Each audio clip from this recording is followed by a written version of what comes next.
그는 읽고 명상하고 쓰면서 은자처럼 살았다. 1988년에는 굶어 죽을 뻔했다.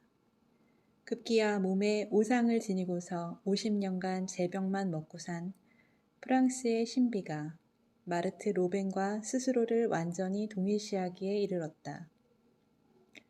그로텐디크는 그리스도가 사막에서 금식한 40일을 능가하려고 노력했으며 앞들과 집 주변에서 민들레를 뽑아 만든 숲으로 몇 달씩 연명했다.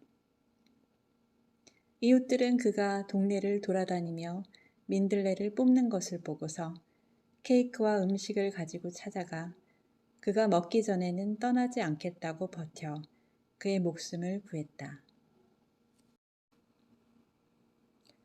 그는 꿈이 인간에게 속한 것이 아니라 자신이 르 레베르라고 부르는 외부적 실체가 우리로 하여금 스스로의 참된 자아를 인식할 수 있도록 보내주는 서신이라고 믿게 되었다.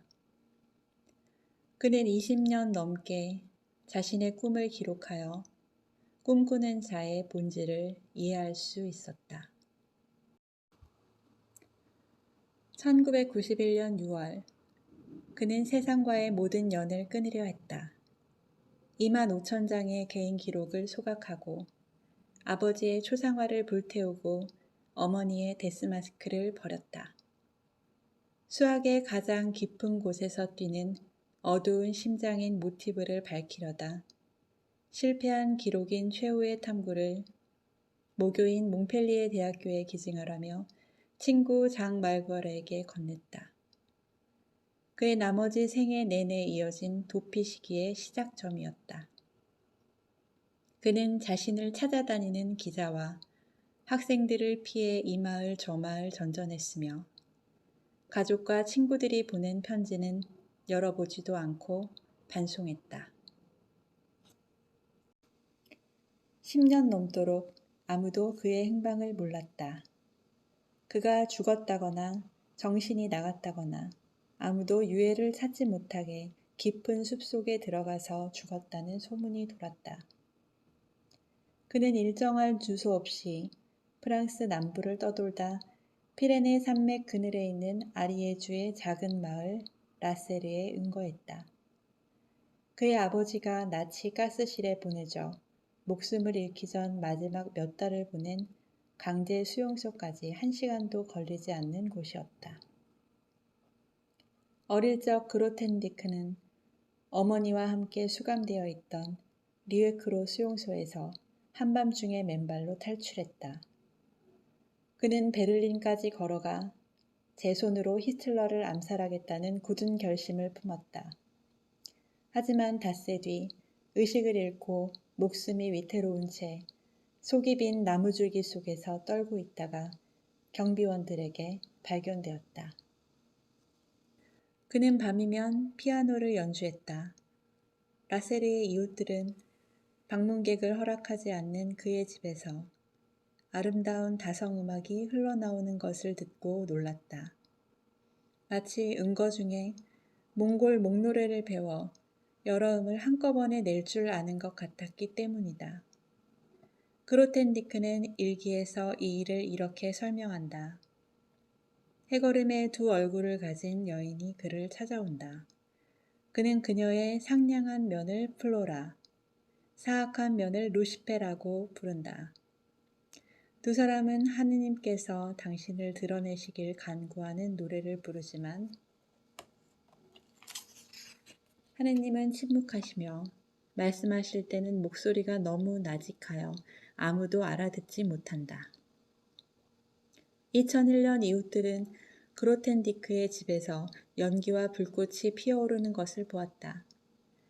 라세르 시장 알랭바리에 따르면 그로텐디크는 소방관들이 화재를 진압하지 못하게 하려고 온갖 애를 썼으며 집이 불타게 내버려 달라고 애걸했다. 2010년 그로텐디크가 친구 리크 일리즈에게 보낸 편지에는 발표 금지 요구가 적혀 있었다. 편지에서 그로텐디크는 자신의 작품에 대한 미래의 판매를 모조리 금지하며 자신의 모든 저작물을 도서관과 대학에서 회수하라고 요구한다.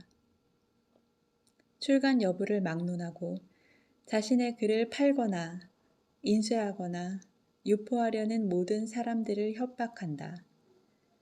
그는 자신의 영향을 무효화하고 고요 속으로 사라져 자기 존재의 마지막 흔적까지 지우고 싶어 한다. 모두 사라지게 해주게, 당장. 미국인 수학자 레일라 슈넵스는 말년에 그로텐디크와 교류한 몇 안 되는 사람 중 하나였다. 그녀는 몇 달간 그를 찾아다녔다. 낡은 사진을 손에 들고서 그가 살았으리라 추정되는 마을을 일일이 돌아다니며 그의 외모가 얼마나 달라졌는지 모른 채 사람들에게 그를 보았느냐고 물었다. 걷다 지쳐서 그 지역의 유일한 유기농 시장 앞 벤치에 앉아 그로텐디크가 나타나길 바라며 며칠을 보내다가 마침내 수도복 차림의 한 노인이 지팡이를 짚고서 강낭콩을 사는 광경을 보았다. 노인의 얼굴은 두건에 가려 흐릿했고 이목구비는 마법사처럼 길고 텁수룩한 수염에 가려졌으나 그녀는 그의 눈을 알아보았다. 그녀는 은자가 자신을 보자마자 달아날 거라 상상하며 조심조심 다가갔는데 놀랍게도 그로텐디크는 그녀에게 상냥한 인사를 건넸다. 누구도 자신을 찾지 않길 바란다고 이내 덧붙이기는 했지만 그녀는 감정을 주체하지 못하고 그가 젊을 때 제기한 추론 중 하나가 마침내 증명되었다고 말했다. 그로텐디크는 어렴풋이 미소 지으며 수학에 대한 흥미를 완전히 잃었다고 했다. 두 사람은 함께 오후를 보냈다. 슈넵스는 그에게 왜 스스로를 고립시켰느냐고 물었다. 그로텐디크는 자신이 인간을 증오하지 않으며 세상에 등을 돌린 것도 아니라고 말했다. 자신의 고립은 도피도 거부도 아니오 인류를 보호하기 위해서라는 것이었다. 그로텐디크는 자신의 발견 때문에 누구도 고통을 받아서는 안 된다고 말했지만 새로운 공포의 그림자라는 말이 무슨 뜻인지에 대한 설명은 거부했다. 두 사람은 몇 달간 편지를 주고받았다. 슈넵스는 그가 물리학에서 발전시킨 개념들, 소문에 따르면 그가 은퇴 전에 마지막으로 연구하던 것들을 알고 싶어 했다. 그로텐디크는 그녀가 단 하나의 질문에 답할 수 있다면 모든 것을 이야기하겠노라고 말했다. 미터란 무엇인가? 슈넵스는 몇 주가 지나도록 응답하지 않다가 50쪽이 넘는 답변을 보냈지만 그로텐디크는 봉투를 열어보지도 않고 반송했다. 그 뒤에 모든 편지도 마찬가지였다. 생의 막바지를 향해 가면서 그의 관점이 현실과 어찌나 동떨어졌던지 그는 총체성을 인식하는 것 말고는 할 수 있는 것이 없었다. 그의 성격 중에서 남은 것은 누더기뿐이었다. 끊임없는 명상의 세월이 인간의 인격을 구성하는 가느다란 실들을 갈갈이 끊어놓아 그는 넝마가 되었다. 이 세상의 그 어떤 존재보다 더 친밀하게 하느님을 안다는 확고하고 어쩌면 불경한 느낌이 든다. 비록 그분은 어떤 물리적 실체보다 무한히 광대한 불가사의이시지만 그는 2014년 11월 13일 목요일 생지롱 병원에서 사망했다.